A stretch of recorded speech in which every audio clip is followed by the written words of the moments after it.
Sebuah negara akan menjadi kuat apabila rakyatnya bersatu, memiliki toleransi, dan hidup rukun di dalam beragama. Pemirsa yang berbahagia, senang sekali kita bisa kembali berjumpa di Spirit Kehidupan Mimbar Agama Buddha, dan terimalah salam sehat bahagia, Namo Buddhaya. Sebentar lagi kita akan dengarkan uraian Dhamma mengenai kerukunan beragama dari Romo Chunda dan Romo Henry dari Wihara Dharmakaya Bogor. Tetap bersama kami di Spirit Kehidupan Mimbar Agama Buddha dan ikuti prokes 5M.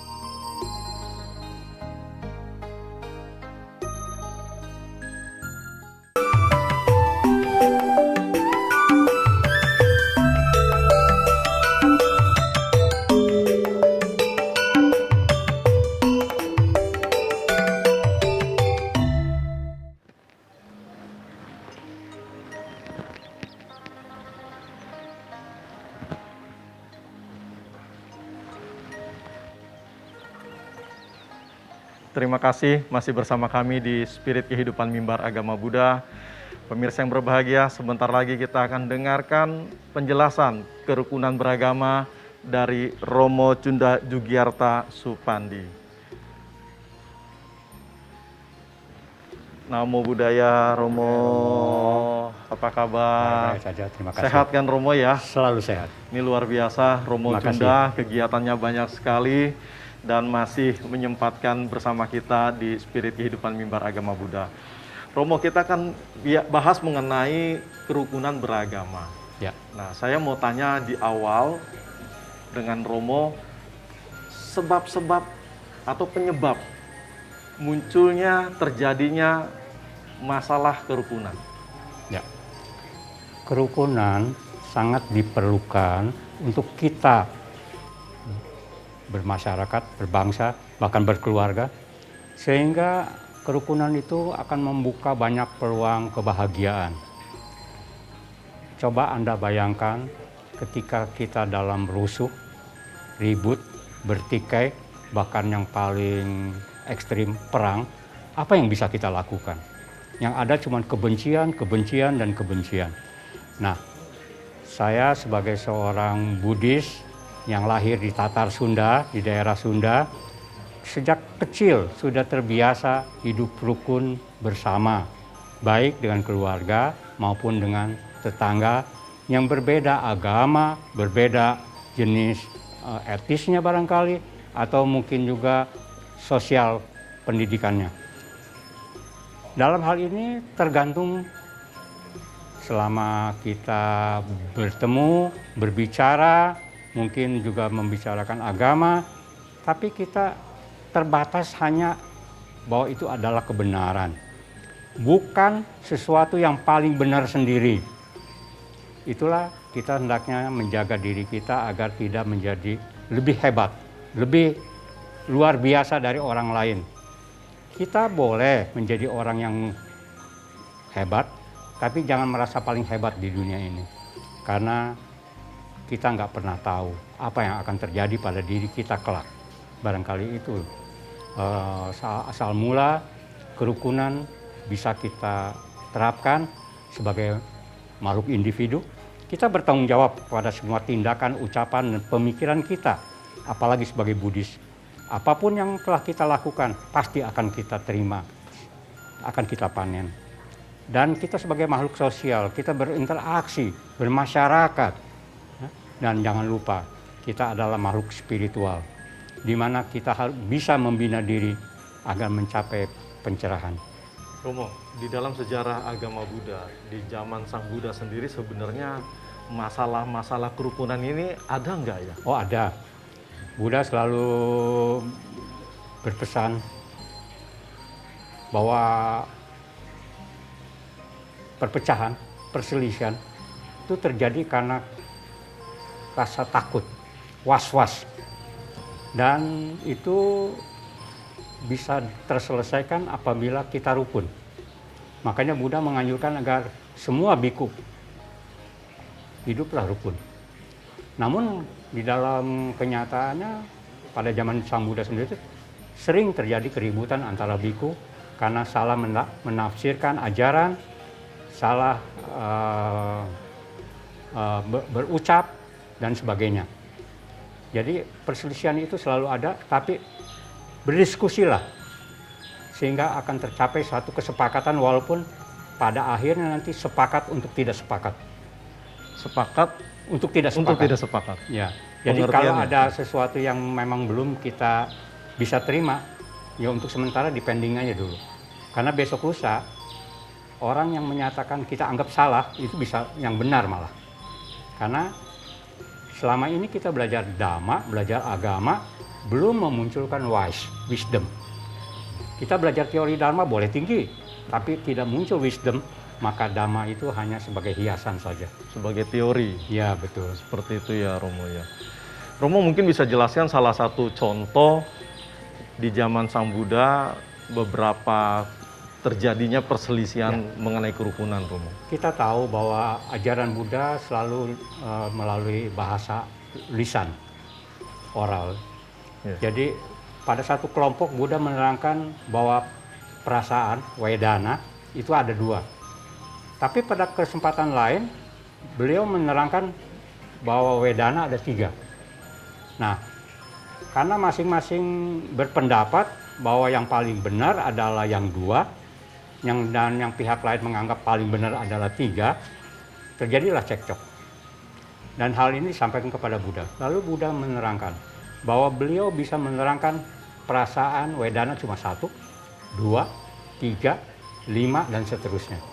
Jadi janganlah kita menganggap suatu yang diajarkan oleh Buddha diterima bulat-bulat tanpa memikirkan orang lain juga menerima pelajaran yang mungkin serupa tapi tidak sama. Mungkin pada saat menerima persepsinya itu yang berbeda, Romo. Maksudnya seperti itu. Karena mereka masih menerimanya berdasarkan tekstual. Jadi apa yang tersurat, itulah yang diucapkan, itu yang diterima oleh mereka, direkam seperti itu, mentah-mentah. Padahal di balik itu banyak yang tersirat. Artinya poinnya yang saya bisa tangkap dari Romo adalah bahwa kita jika membaca atau menerima sesuatu harus dengan pandangan yang benar, pengertian yang benar seperti itu. Samaditi ya. Atau samadrishti itu harus di depan. Jadi setiap kita membaca sutra, jangan diterima mentah-mentah, jangan diterima bulat-bulat. Siapa tahu penterjemahnya keliru, siapa tahu percetakannya salah cetak, dan sebagainya. Dan kita tahu bahwa ajaran Buddha itu diucapkan, dianjurkan oleh Buddha agar dipelajari berdasarkan bahasa ibu masing-masing. Baik, terima kasih banyak Romo Chunda, luar biasa. Ya, makasih, Pak. Pemirsa yang berbahagia, jangan kemana-mana, tetap bersama kami di Spirit Kehidupan Mimbar Agama Buddha, dan kami akan kembali setelah beberapa informasi berikut.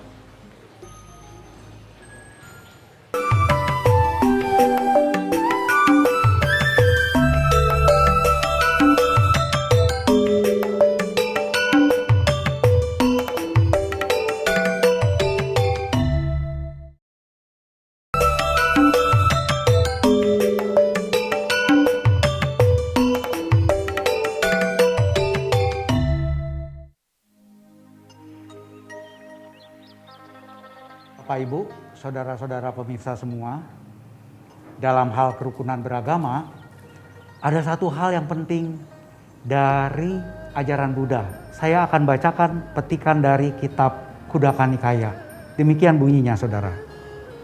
Setelah mengetahui bahwa perselisihan muncul karena ketakutan dan kerukunan muncul karena kedamaian, maka rukun dan bersahabatlah. Demikianlah ajaran para Buddha. Terima kasih saudara-saudara.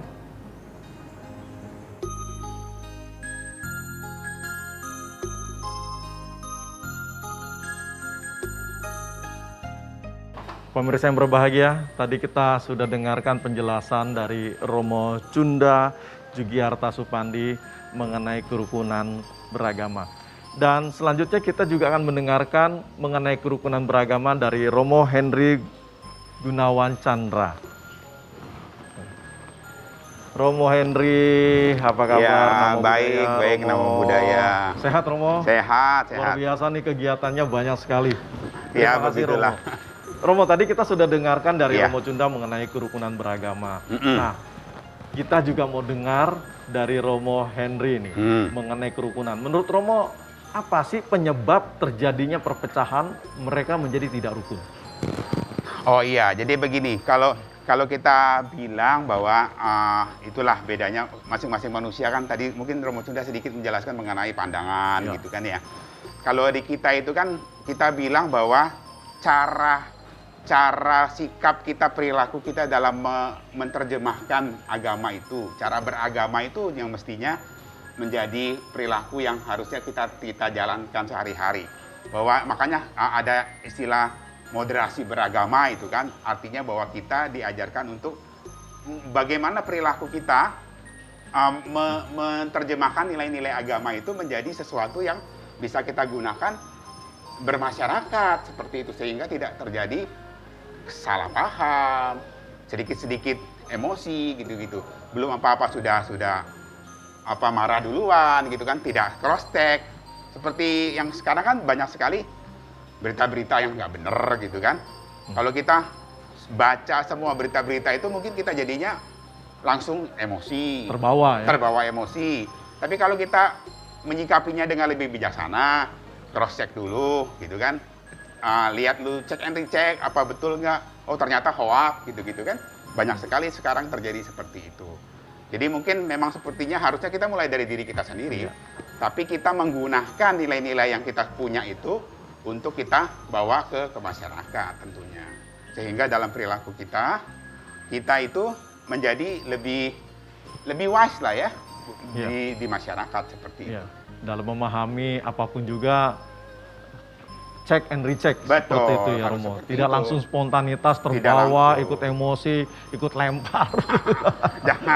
Udah jangan Oke. seperti itu. Ya, itulah ya. yang sering terjadi di kita karena mereka tidak memahami yang sebenarnya yang terjadi apa seperti itu ya. Iya, itu sering terjadi Ya. seperti itu.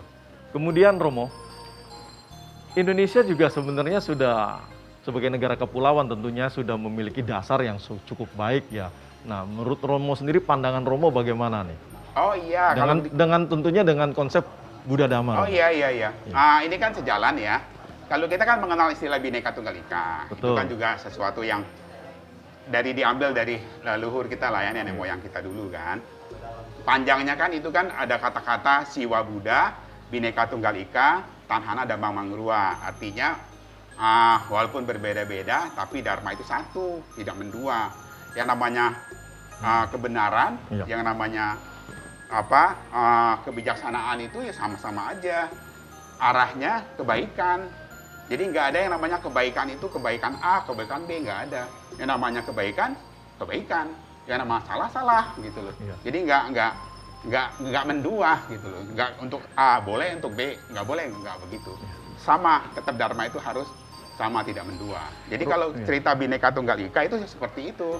Betul. Romo bisa jelaskan sedikit di zaman Sang Buddha bagaimana Sang Buddha menyelesaikan persoalan-persoalan mengenai kerukunan, Romo. Oh iya, banyak kasus ya di dalam sejarah riwayat hidup Buddha. Betul. Tapi mungkin yang menarik itu adalah Buddha pernah punya murid ya. Murid siswa Buddha itu namanya Upali. Di dalam Upali Sutta kita membaca bahwa Buddha pernah menerima satu murid. Upali ini adalah orang yang cendekiawan yang pandai berdebat. Sehingga pada suatu waktu dia diutus oleh gurunya untuk berdebat dengan Buddha. Tapi karena kalah, kemudian akhirnya dia pingin menjadi siswanya Buddha gitu kan. Tapi Buddha dengan bijaksana menyampaikan kepada Upali, jangan buru-buru gitu ya, harus pikirkan dulu. Sehingga sampai 3 kali akhirnya Buddha menerima dan Buddha memberikan syarat. Kamu harus tetap baik kepada gurumu, harus tetap mensupport gurumu, tidak boleh menjelek-jelekan guru sebelumnya. Seperti itu.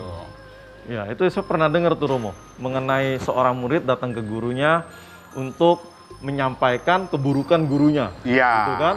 Nah, Sang Buddha kan memberikan beberapa syarat seperti itu. Iya, betul. Ini bermanfaat nggak buat kamu? Gitu kan? Oh iya, betul. Kira-kira seperti itu Iya, Romo iya. ya.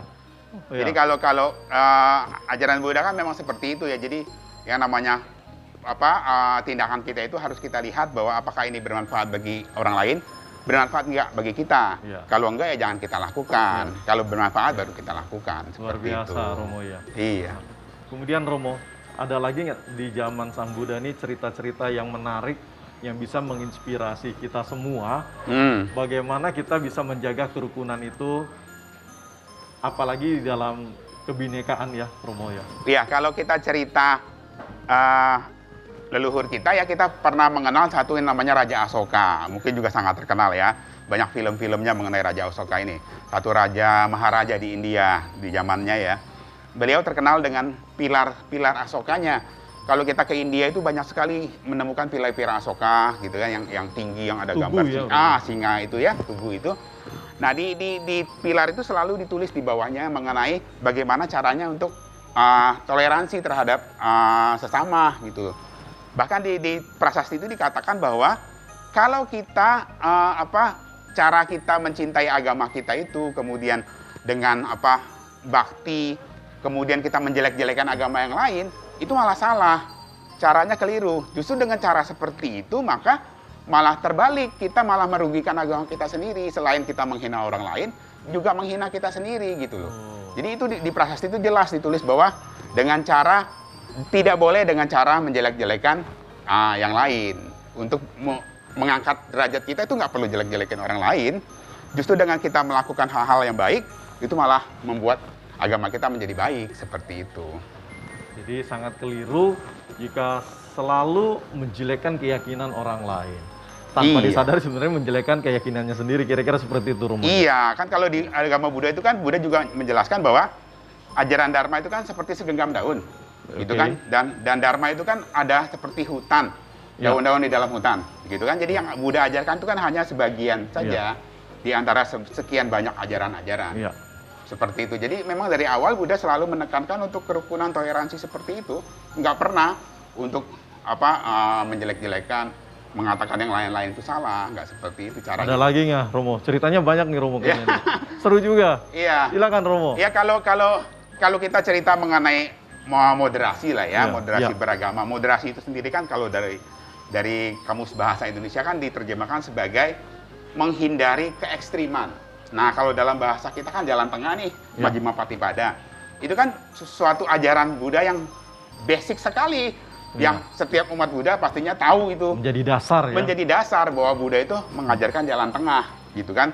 Tidak ekstrem kiri, tidak ekstrem kanan, nggak boleh terlalu hidupnya itu terlalu ekstrim, termasuk ekstrim terhadap pandangan, keyakinan nggak boleh ekstrim.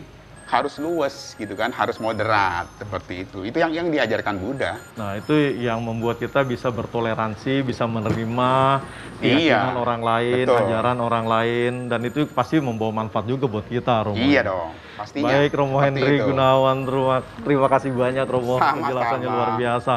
Pemirsa yang berbahagia, tetap bersama kami di Spirit Kehidupan Mimbar Agama Buddha, dan kami akan kembali setelah beberapa tayangan berikut. Tetap bersama TVRI, Media Pemersatu Bangsa.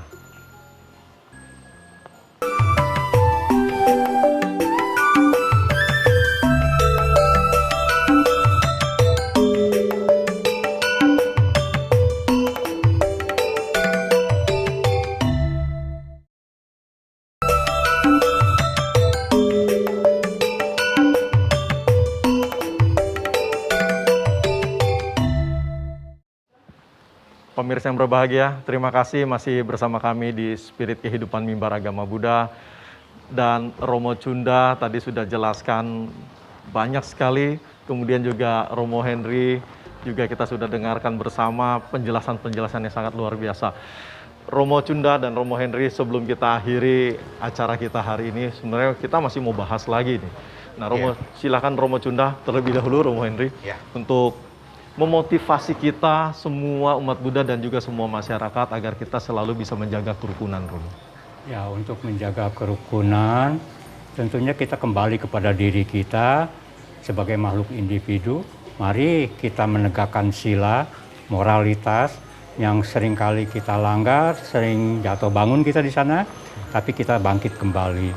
Jangan patah semangat, lalu kita kembangkan pikiran yang mengandung kebahagiaan yang bisa membahagiakan orang banyak. sudah barang tentu sebelum membahagiakan orang lain, kita juga harus bahagia dulu. Jadi dalam hal ini kita sebagai umat Buddha hendaknya belajar meningkatkan semua aktivitas baik moralitas maupun meditasi dengan sebaik-baiknya, sehingga muncullah apa yang kita kenal sebagai kebijaksanaan. Dengan kebijaksanaan inilah kita akan bisa memanage batin kita, sehingga ketika kita berinteraksi dengan masyarakat, kita bisa menjaga mulut kita, bisa menjaga tindakan kita untuk tidak menyinggung dan menyakiti orang lain. Nah, dalam hal lainnya tentu kita juga tidak lolos dari salah ucap. Jangan malu mengucapkan maaf, walaupun mungkin orang lain tidak memaafkan, tapi kita sendiri harus memaafkan diri kita sendiri. Tanpa bisa memaafkan diri sendiri, kita akan sulit menghadapi kerukunan bersama. Terima kasih Romo Cunda. Romo Henry, silakan Romo. Iya, saya cuma ingin menekankan lagi bahwa kebetulan tahun ini adalah tahun toleransi nasional ya, ditekankan ya, yang sudah diputuskan. Dan ada kata-kata moderasi beragama. Moderasi itu sendiri tadi saya sudah sampaikan bahwa itu adalah menghindari yang namanya keekstriman. Jadi kita juga diajarkan oleh Buddha jalan tengah. Ya, kita sudah tahu sama-sama bahwa umat Buddha itu harus punya kebijaksanaan, harus memilih jalan tengah. Jangan ekstrim terlalu berlebihan. Dan kita harus merawat yang namanya kebinekaan. Bhinneka Tunggal Ika ini adalah warisan nenek moyang kita, warisan juga dari leluhur-leluhur kita termasuk umat Buddha di zaman-zaman dulu. Bahwa kita sudah diwariskan untuk menjaga kebinekaan keberagaman ini. Jangan sampai kita sebagai bangsa Indonesia, kita melupakan itu dan kita mengoyak-ngoyak kebinekaan yang ada di negara kita ini, di bangsa ini. Itu sih pesannya. Terima kasih. Terima kasih Romo Cunda, Romo Henry, luar biasa sekali. Dan pemirsa yang berbahagia, mari sama-sama kita menjaga kebinekaan kita, kerukunan kita yang sudah terjalin selama ini. Dan jangan lupa kita juga harus punya kebijaksanaan. Jangan langsung menerima mentah-mentah apapun yang kita lihat, kita dengar, langsung kita terima tanpa kita ketahui, tanpa kita cek dan recheck. Atau betul-betul kita harus paham, baru kita punya pandangan yang benar dan kebijaksanaan. Pemirsa yang berbahagia, apabila ada pertanyaan silakan bisa ditanyakan melalui alamat email kami di mab.tvri@gmail.com. Dan seperti biasa, bagi 10 penanya pertama akan mendapatkan hadiah buku-buku karya Ehi Pasiko Foundation yang akan dikirimkan ke alamat Anda tanpa biaya. Akhir kata, atas nama seluruh kru yang bertugas di Spirit Kehidupan Mimbar Agama Buddha, kami mengucapkan terima kasih atas perhatian dan kebersamaan Anda. Sabe sata bawantu sukitata, semoga semua makhluk hidup berbahagia. Sadu, sadu, sadu.